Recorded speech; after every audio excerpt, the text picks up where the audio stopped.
الرجيم بسم الله الرحمن الرحيم الحمد لله رب العالمين الرحمن الرحيم مالك يوم الدين إياك نعبد وإياك نستعين اهدنا الصراط المستقيم صراط الذين أنعمت عليهم غير المغضوب عليهم ولا الضالين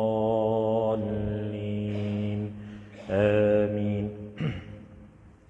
Alhamdulillah, puji-pujian bagi Allah Subhanahu wa taala dengan limpah dan kurnia-Nya dapat kita bersama-sama pada hari ini untuk kita sambung mudzakarah kita di dalam kitab Ummul Barahin yang dikarang oleh Al-Alim Al-Allamah Al-Mutafannin Al-Imam Abu Abdullah Muhammad bin Yusuf As-Sanusi Al-Maliki radhiyallahu ta'ala anhu dalam membicarakan berkaitan dengan ilmu akidah ataupun ilmu tauhid. Baik. Jadi insya-Allah tuan-tuan hadirin dan hadirat yang dimuliakan Allah Subhanahu wa taala, kita sudah sampai pada muka surat. Surat apa tu? Saya pun tak tanda. Ada yang tanda?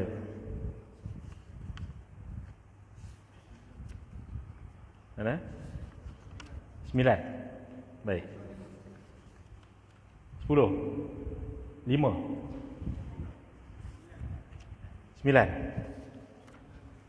Baik. Keterangan tu kan? Segala puji tu. Baik. Bismillahirrahmanirrahim. Qala al-musannif rahimahullahu ta'ala wa nafa'ana bihi wa bi'ulumihi fid darain amin ya rabbal alamin. Alhamdulillahi wassalatu wassalamu ala rasulillahi sallallahu alaihi wasallam. Segala pujian hanya bagi Allah Subhanahu wa taala. Selawat dan salam ke atas junjungan Rasulullah sallallahu alaihi wa ala alihi wa ashabihi wa baraka wasallam. Baik. Keterangan. Para ulama memulakan penulisan karya mereka, ni kitab mereka, dengan memuji Allah Subhanahu wa taala. Jadi dengan memuji Allah Subhanahu wa taala, iaitu dengan lafaz alhamdulillah. Nah, dengan lafaz alhamdulillah. Maka tuan-tuan yang dimuliakan Allah Subhanahu wa taala, bila disebut alhamdulillah, maka setiap daripada kita faham maknanya adalah puji-pujian milik Allah. Ya, puji-pujian itu milik Allah. Maka yang disebutkan pujian itu ada 4 bahagi. Pujian itu ada 4 bahagian. Yang pertama, puji qadim bagi qadim. Qadim ni apa dia? Iaitu Allah yang bersifat tiada permulaan. Itu qadim. Ya. Maknanya puji qadim bagi qadim, maknanya puji Allah ke atas dirinya lah. Itu maknanya. Biasa kita nyanyikan Allah wujud qidam baqa. Itu qidam tu qadim. Qidam tu sifat. Qadim maknanya zat yang bersifat. Tu.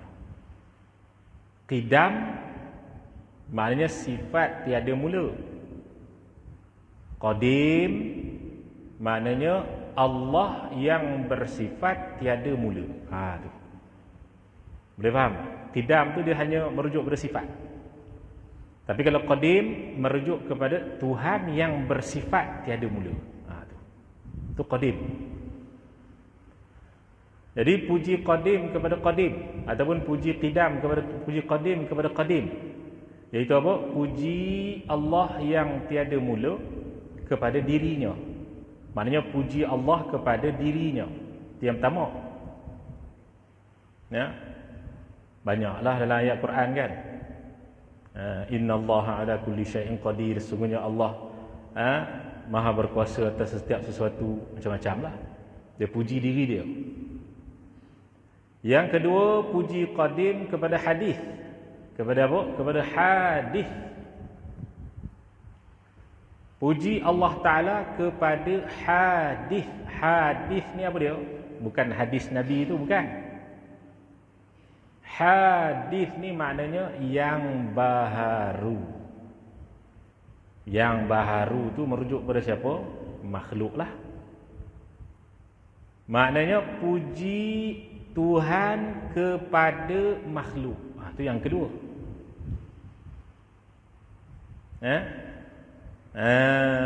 Puji Tuhan kepada makhluk. Contoh banyak juga dalam Quran kan.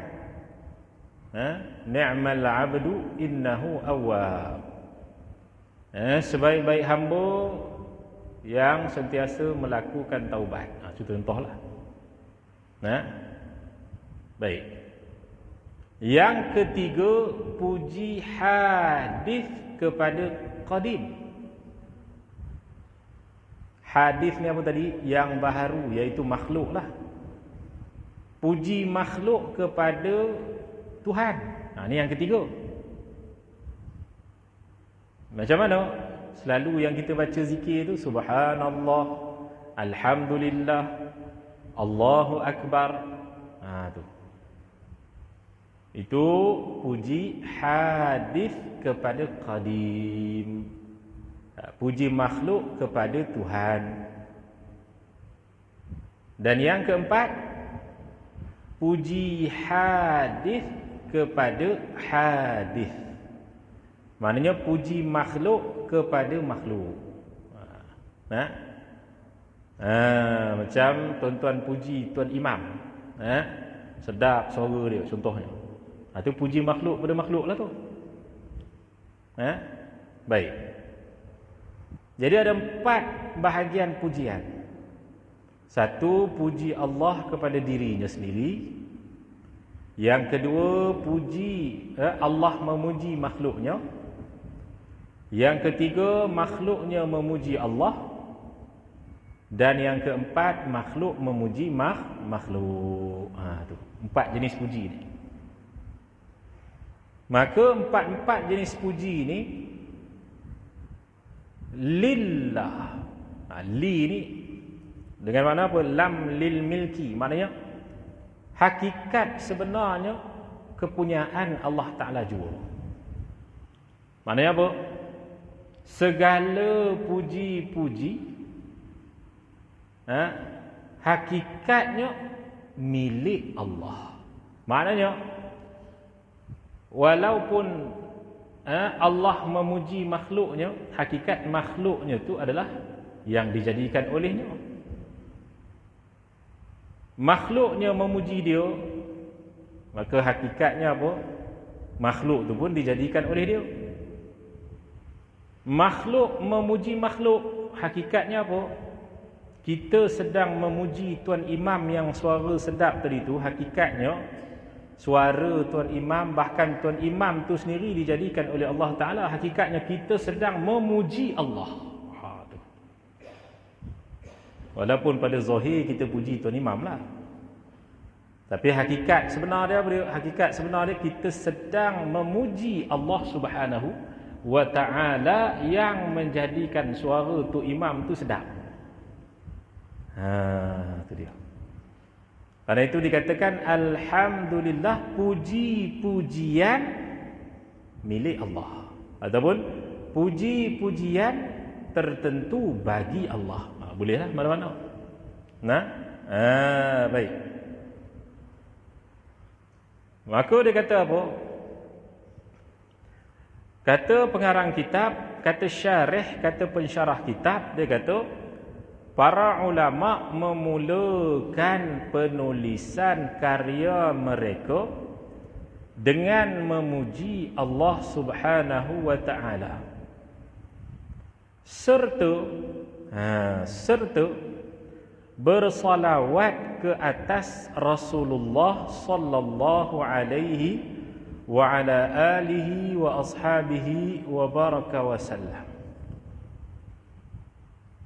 Jadi tujuan salawat ni apa tuan-tuan? Tujuan kita selawat ni hakikatnya untuk kita dapat barakah. Jadi pengarang kitab ni dia selawat ke atas Nabi SAW dalam kitab dia. Mudah-mudahan dengan selawatnya ke atas Nabi SAW pada permulaan penulisan, maka penulisannya ini adalah barakahnya. Bahkan para ulama membahaskan salawat itu yang kita baca setiap hari pada baginda Nabi SAW. Adakah ianya diperlukan oleh Nabi SAW, selawat kita ni? Selawat yang kita baca setiap hari ni, adakah Nabi perlukan selawat kita? Maka kata para ulama, hakikatnya tidaklah. Walaupun ada khilaf kat situ, ada yang kata Nabi SAW perlu kan, tapi pendapat yang kuat mengatakan Nabi tak perlukan pun selawat kita. Kerana Nabi SAW walaupun tak ada orang yang salawat ke atas Nabi SAW, Allah tetap akan muliakan Nabi, tingkatkan darjat Nabi sallallahu alaihi wa ala alihi wa ashabihi wa baraka wasallam. Maka tuan-tuan yang dimuliakan Allah Subhanahu wa taala, selawat itu hakikatnya untuk apa? Untuk diri kita hakikatnya. Ya. Cuma nak dapatkan kebaikan daripada selawat tu, kena lalu Nabi dulu. Maknanya apa? Kena puji Nabi dulu. Kena minta Allah beri rahmat pada Nabi dulu. Barulah Allah beri rahmat pada kita. Itu dia punya pusingan. Seolah Nabi ni pintu rahmat buat kita. Pintu tu. Kena faham molek tu? Kena faham tu? Pintu. Sebab tu dalam hadis Nabi SAW, Nabi sabdakan apa dia? Man salla alayya salatan wahidah sallallahu alaihi biha 10. Siapa yang salawat ke atasku, kata Nabi SAW, satu kali je, satu kali, maka Allah akan memberikan kepada orang yang salawat satu kali tadi itu 10 kali rahmat. 10 kali salawat. Makna 10 kali salawat yang Allah bagi ni 10 kali rahmat. Baru sekali bagi pada Nabi SAW, kita dapat kebaikan. Buat 2 kali dapat 20. Buat 3 kali 30. Buat 10 kali 100. Tu kan? Tu dia. Sebab tu dalam hadis Nabi SAW, baginda Nabi SAW sabdakan lagi, apa dia? Aqrabukum minni majlisan ataupun manzilatan yaumal qiyamah aktsarukum alayya salah. Sabda Nabi SAW, orang yang paling dekat tempatnya nanti denganku di hari kiamat ialah mereka yang paling banyak salawat kepadaku. Maknanya apa? Dengan salawat ni beri kebaikan pada diri kita. Maka tuan-tuan yang dimuliakan Allah Subhanahu wa taala, itulah kelebihan salawat. Kerana itulah para ulama kita Ya, mereka letakkan salawat ni di dalam kitab mereka supaya apa? Dapat barakahlah kitab ni mudah-mudahan. Amin ya rabbal alamin. Dapat barakahlah penulisannya nanti. Tu. Baik. Maka disebutkan apa di sini, tuan-tuan yang dimuliakan Allah Subhanahu wa taala. Dikatakan serta bersalawat ke atas Rasulullah sallallahu alaihi wasallam. Hal ini berdasarkan hadis kullu amrin dhi balin la yubda'u fihi bilhamdi aqta'. Tu. Setiap perkara yang berfaedah, maknanya yang baik pada syarak. Syarak ni pada pandangan agama lah, pada hukum hakam agama, tu maknanya. Yang tidak dimulakan dengan hamdalah, maknanya alhamdulillah, maka ia terputus. Maknanya apa? Hilang barakahnya. Ni hadis riwayat Ibn Majah, dan juga hadis ni riwayat An-Nasa'i dan juga Ibn Hibban. Maknanya apa tuan-tuan yang dimuliakan Allah SWT? Perkara yang berfaedah ni kita mula dengan bismillah, dan juga boleh mula dengan alhamdulillah dan salawat. Sebab tu dalam doa pun kita akan mula dengan tu. Bismillahirrahmanirrahim. Alhamdulillahirabbil alamin. Wassalatu wassalamu ala asyrafil anbiya wal mursalin wa ala alihi washabihi ajma'in. Tu kita mula dengan tu. Supaya apa? Supaya barakah itu diberikan oleh Allah Subhanahu wa taala. Apakah itu barakah? Barakah tu apa dia? Barakah tu adalah ziyadatul khair al-ilahi.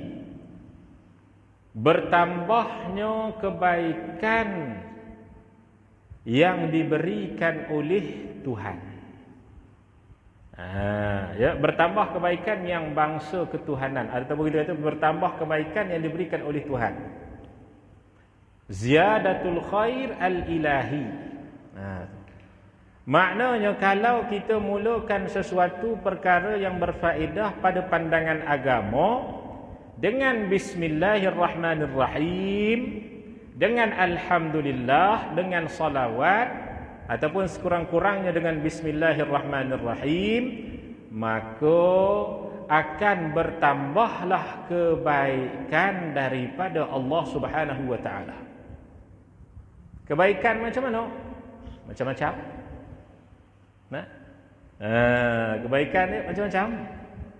Itu kata barakah tu, barakah ni luas.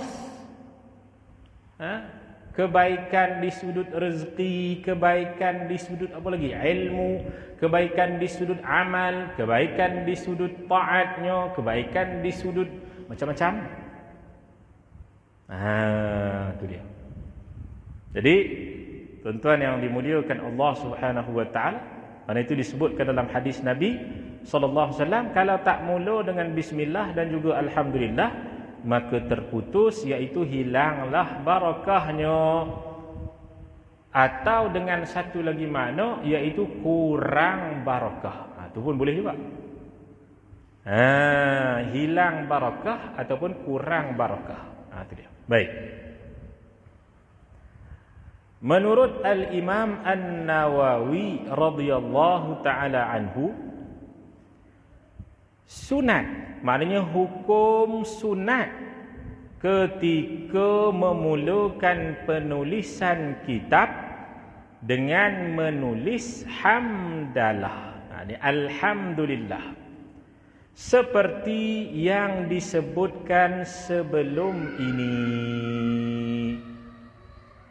Begitu juga ketika seorang guru hendak memulakan pengajian atau murid memulakan pembacaan, sama ada membaca kitab hadis, fiqh atau selainnya, sebaik-baik lafaznya adalah alhamdulillahi rabbil alamin. Itu dia. Ya, ini disebutkan oleh Imam An-Nawawi dalam mana? Dalam kitab Al-Azkar beliau. Dalam kitab Al-Azkar beliau. Kitab tu sedaplah kalau kita ngaji tu kan, kitab Al-Azkar. Imam Nawawi dia himpunkan berkaitan dengan amalan-amalan zikir dan sebagainya. Baik. Jadi lafaz dia apa dia? Lafaz dia yang elok kita baca alhamdulillahi rabbil alamin. Penuhkan lafaz. Penuhkan lafaz. Puji-pujian bagi Tuhan, yakni bagi Allah Taala, Rabbil alamin, pentadbir sekalian alam. Itu dia. Pentadbir sekalian alam. Ini alamin itu bahas ulama bahas panjang juga tu. Dalam menyatukan al-alamin tu apa dia?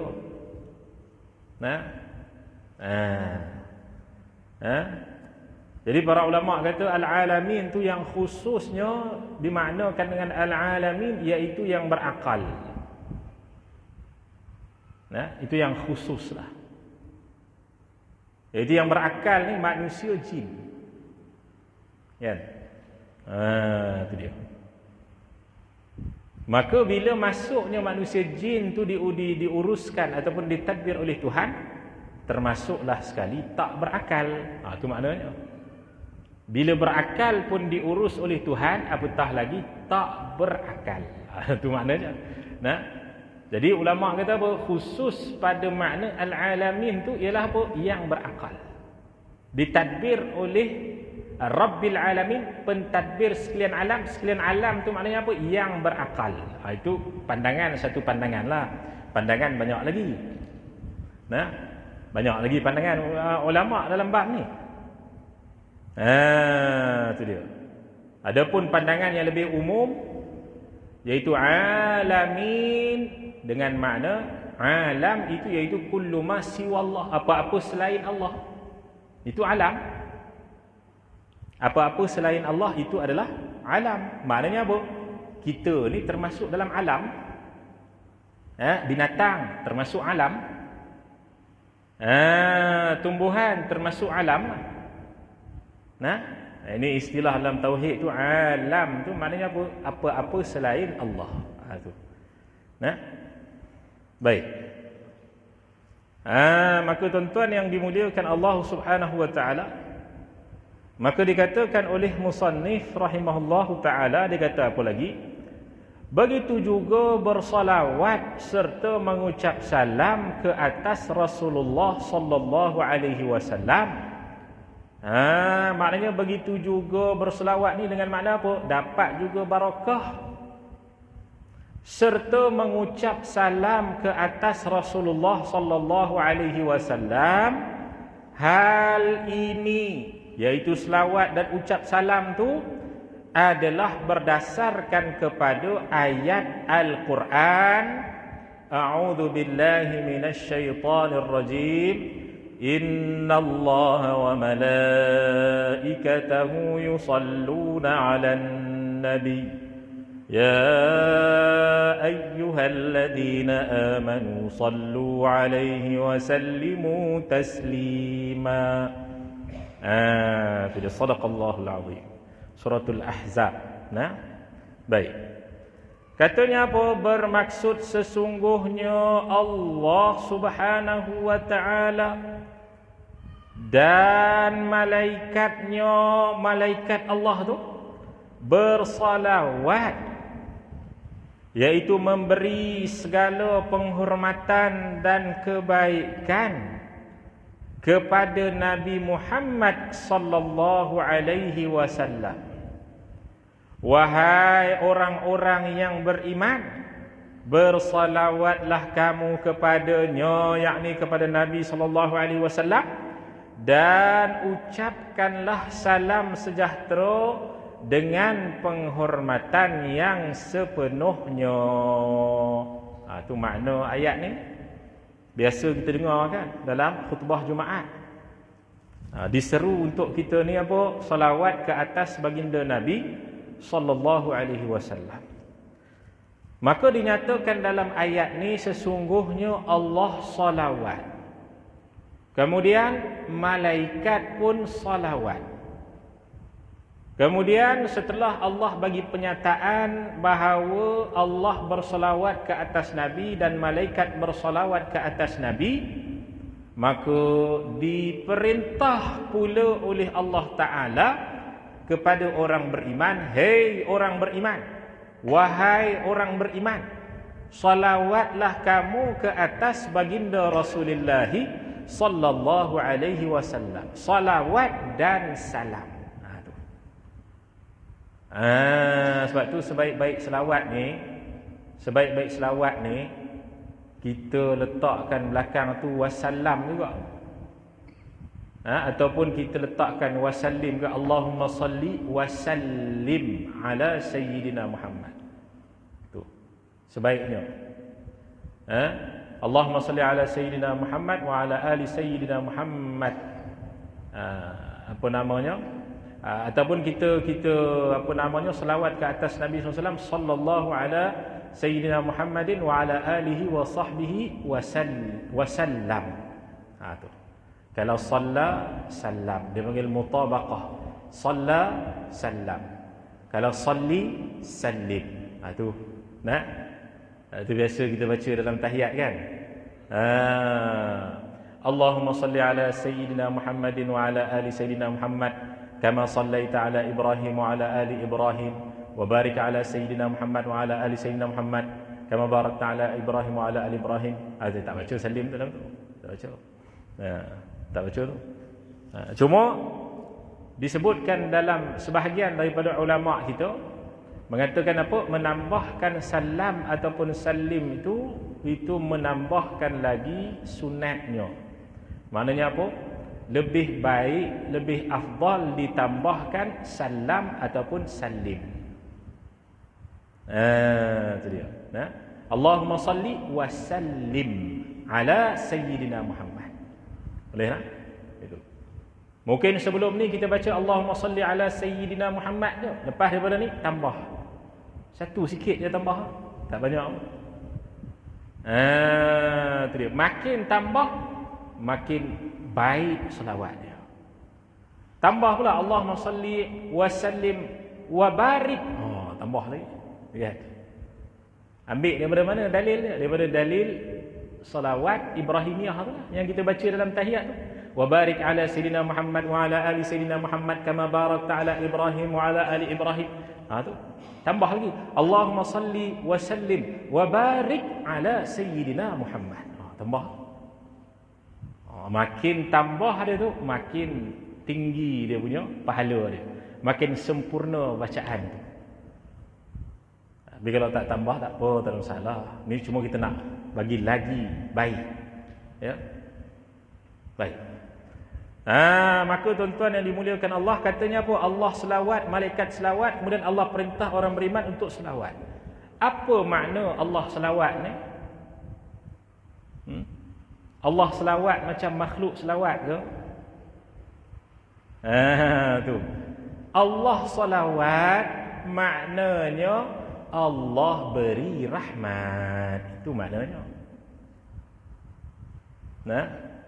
Bukan Allah selawat tu maknanya macam kita selawat tu. Kita selawat Allahumma salli ala Muhammad kan? Allahumma salli ala sayyidina Muhammad. Wahai Allah, berilah rahmat ke atas baginda Nabi. Itu doa. Kalau daripada kita ni doa lah. Kita minta Allah Ta'ala beri rahmat. Kalau Allah yang selawat, maknanya apa? Allah tak minta kepada sesiapa. Allah yang beri rahmat terus. Itu maknanya. Itu dia. Maka itulah kita kata. Perintah dalam Quran. Perintah yang menunjukkan kepada apa? Sunat untuk kita ini bersalawat ke atas baginda Nabi SAW. Bahkan salawat itu wajib dalam salat. Nah, dalam solat fardu kita yang 5 tu, wajib untuk kita salawat pada tahiyat akhir tu. Kalau tak salawat pada tahiyat akhir tu, maka tak sahlah kita punya rukun qauli. Iaitu apa? Rukun qauli ni iaitu rukun an yusmi'a nafsah. Iaitu apa? Rukun qauli itu iaitu rukun yang dia mesti dengar dengan telinga dia sendiri. Tu. Maknanya apa? Salawat tu dia mesti dengar. Dia tak boleh tak dengar. Sampai tahap mana yang dikatakan rukun qauli tu?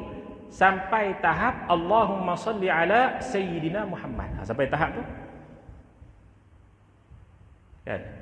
Lepas daripada tu sambungan tu itu sunat ab'ad. Lepas daripada tu wa ala ali Sayyidina Muhammad kama sallaita ala Ibrahim wa ala ali Ibrahim, itu dah jadi sunat ab'ad. Apa makna sunat ab'ad ni? Kalau tak buat sunat sujud sahwi. Kalau tak buat, kalau tak baca sunat sujud sahwi. Kena dengar dengan telinga ke? Tak kena dengar dengan telinga. Tapi nak dapat pahala sempurna, kena dengar dengan telinga. Walaupun yang wajib dengar dengan telinga itu adalah rukun qauli, itu kena dengar dengan telinga. Tapi kena dengar dengan telinga itu pun kena tengok balik. Para ulama bahagi kepada dua. Satu kena dengar dengan telinga itu, satu bil quwwah, satu lagi bil fi'li. Maknanya bil fi'li itu dengan perbuatan, iaitu dengan kita cakap, kita dengar. Satu lagi apa? Satu lagi bil quwwah, iaitu dengan andaian. Macam mana? Kita tengah solat, tengah baca rukun qauli, tiba-tiba tepi rumah kita, tepi masjid ni ada pembinaan, duk bunyi gedung sampai tak dengar kita punya bacaan. Maka dianggar-anggarkan ataupun diagak-agak, kalau kita baca ni, kalau tak ada bunyi luar, kita boleh dengar. Cukup mah. Boleh faham? Maknanya kita duk dengar imam baca kuat sungguh. Saya tak dengar pun rukun qauli saya, tak ada masalah. Tak ada masalah. Jangan kita pergi lawan pula. Imam kuat, kita lagi kuat daripada imam. Kan? Sebab apa? Sebab ni rukun qauli ni, saya kena kuat lagi daripada imam. Bukan begitu.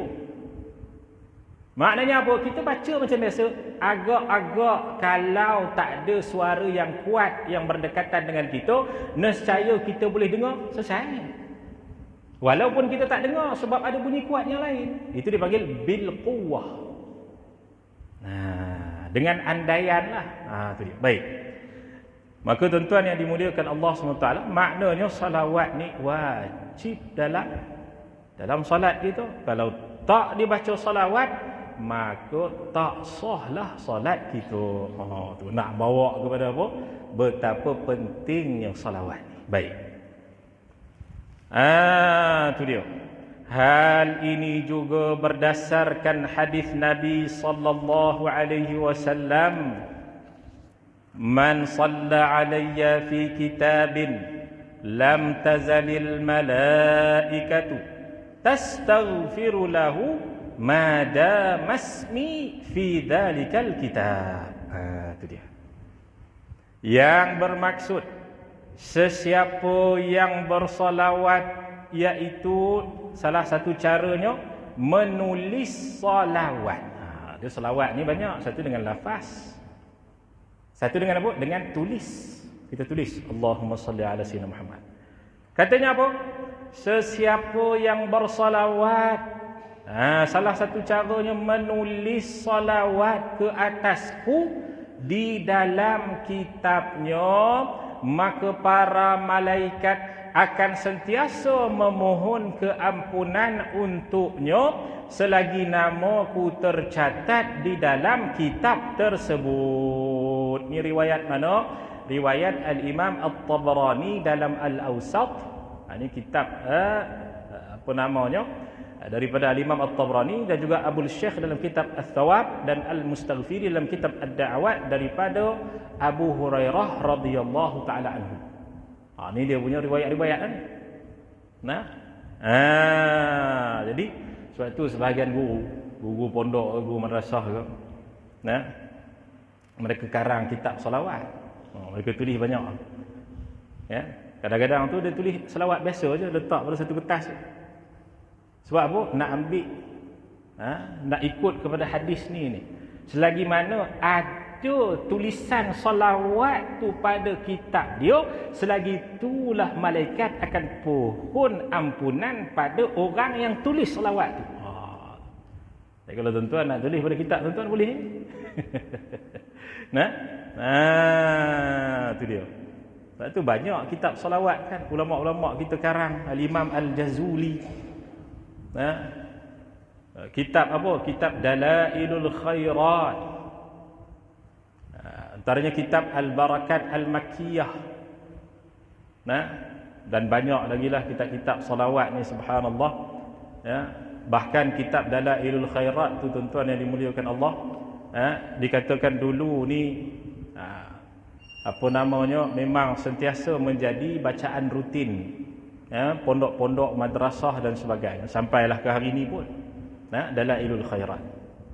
Jadi kalau tuan-tuan tak ada, boleh cari kitab Dalailul Khairat, minta ijazah sanad daripada mana-mana tuan guru yang ada ijazah sanad ni. Baik.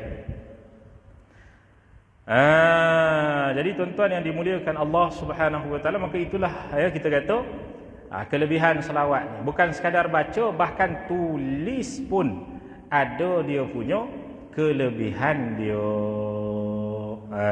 Tu. Wallahu taala a'la wa a'lam. Cukuplah tu lah. Boleh? Baik. Ya. Boleh. Bagi mereka yang selawat kepada Rasulullah SAW, aku cabut roh mereka dengan lembut seperti aku mencabut roh para Nabi.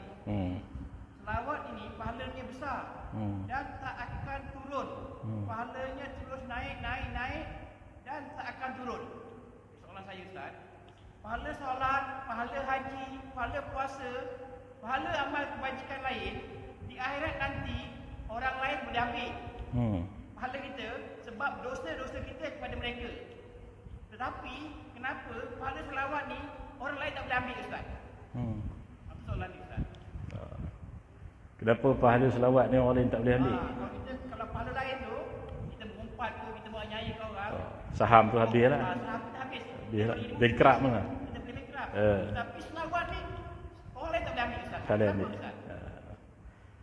Dia kena selawat ni, dia satu je kita kena faham. Faedah yang paling utama sekali,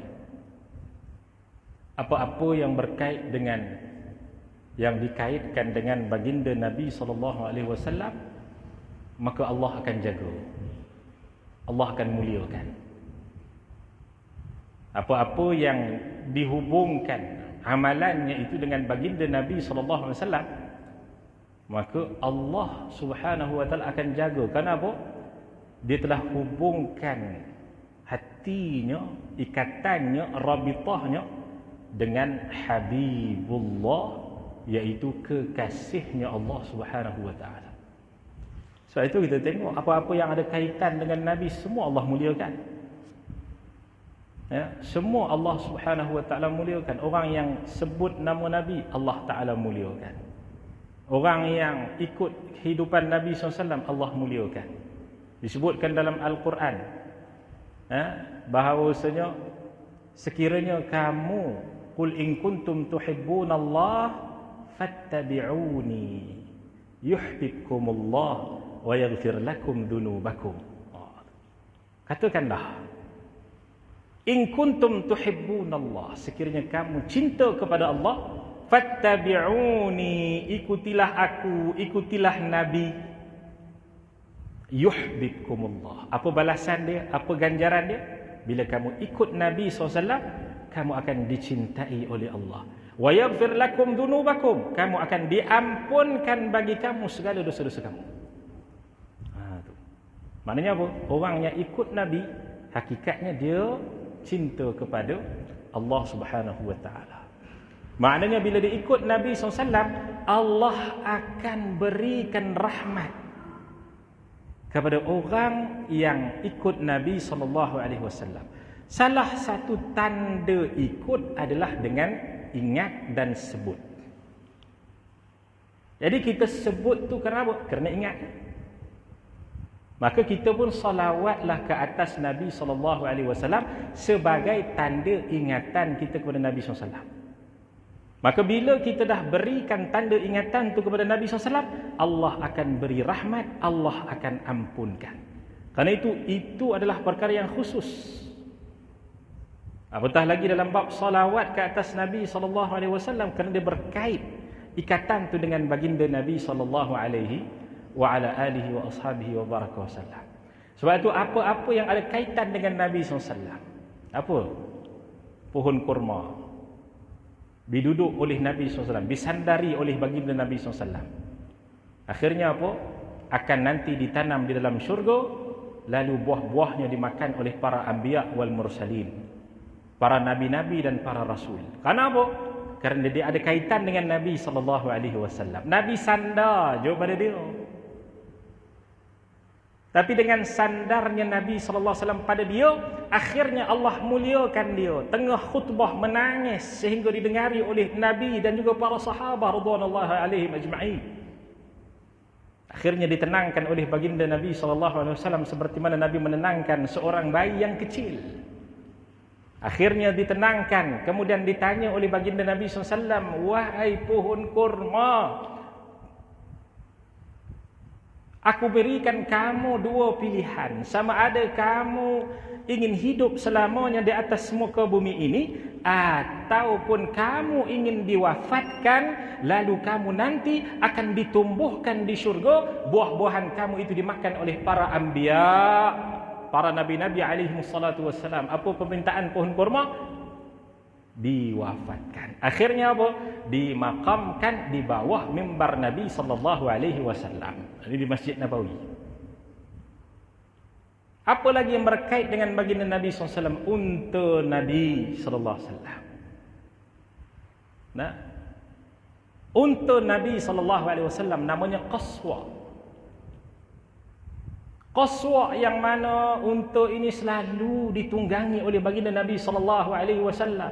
Akhirnya bila wafatnya baginda Nabi sallallahu alaihi wasallam, maka Qaswa itu tidak mampu untuk menahan rindu kepada baginda Nabi sallallahu alaihi wasallam, menangis, tidak mampu untuk makan dan minum sehingga kering unta tersebut, badannya kering dan menangisnya itu sehingga buta matanya, akhirnya mati, wafat dalam keadaan rindu kepada baginda Nabi sallallahu alaihi wa ala alihi wa ashabihi wa baraka wasallam. Antaranya apa lagi? Gunung Uhud. Kaitannya dengan Nabi SAW. Bila Nabi SAW dalam peperangan Uhud, makin ke belakang baginda Nabi SAW. Bila makin ke belakang sahaja, bergegar bukit Uhud, maka Nabi letakkan pedang Nabi SAW. Nabi sabdakan, uskut ya Uhud, fa inna alaika nabiyyuh wa siddiq wa syahidan. Diam wahai Uhud, jangan kamu bergegar, jangan kamu marah. Kerana Uhud marah tengok golongan kufar nak menyakiti baginda Nabi SAW. Maka Nabi sabdakan, diam wahai Uhud, bertenang wahai Uhud, sesungguhnya di atas kamu ini ada Nabi kamu. Dan berapa banyak lagi kisah-kisah makhluk yang tak bernyawa ataupun makhluk yang tak berakal, bila ada kaitannya dengan Nabi SAW, Allah muliakan dia. Apatah lagi makhluk yang bernama manusia. Nah, oleh itu kita baca kisah tentang selawat ni, banyak kelebihan-kelebihan selawat. Ya, dalam para ulama kita karangkan tentang kelebihan selawat banyak sangatlah. Nah, itu dia. Yang paling besar sekali, iaitu apa? Dapat maqam ataupun kedudukan yang dekat dengan baginda Rasulullah sallallahu alaihi wa ala alihi wasallam. Bahkan orang yang berselawat selalu ke atas Nabi sallallahu alaihi wasallam, ya, Nabi SAW akan sentiasa memohonkan keampunan kepada orang tersebut sekiranya dia ada melakukan kesalahan, sebagaimana ada disebutkan dalam satu hadis Nabi SAW, hayati khairul lakum wa wafati khairul lakum. Hayati khairul lakum, tuhaddithuna wa yuhaddithu lakum. Apa namanya? Wa wafati khairul lakum, tu'radu alayya a'malukum. Dan Nabi SAW sabda apa dia? Hidupku ini baik bagi kamu. Kamu boleh tanya soalan kepadaku dan aku boleh jawab kepada kamu secara live. Dan wafat aku ini juga baik bagi kamu. Tu'radu alayya a'malukum, sekalian daripada amalan kamu itu akan dibentangkan kepadaku. Sekiranya baik, fahamitullah, aku akan puji Allah. Sekiranya tak baik, aku akan istighfar kepada Allah. Sekiranya tak baik amalan kita, dibentangkan kepada Nabi di alamnya baginda Rasulullah sallallahu alaihi wasallam, maka Nabi akan istighfar sekiranya amalan tersebut tidak baik. Kadang-kadang mungkin kita tak istighfar, Nabi telah istighfar dulu daripada kita atas kekurangan kesalahan yang pernah kita lakukan. Nah, ini sabit daripada hadis Nabi sallallahu alaihi wa ala alihi wa ashabihi wa baraka wasallam.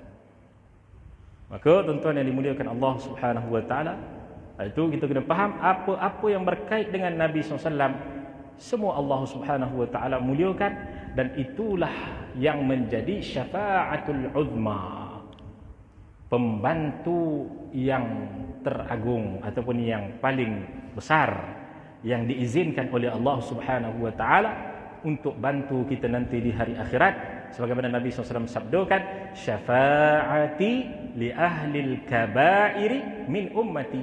Syafaatku bagi ahlil kabair, bagi orang yang melakukan dosa-dosa besar di kalangan umatku. Syafaat Nabi ini, bantuan Nabi ini bagi orang yang melakukan dosa besar. Akhirnya Nabi SAW pun tunduk sujud kepada Allah.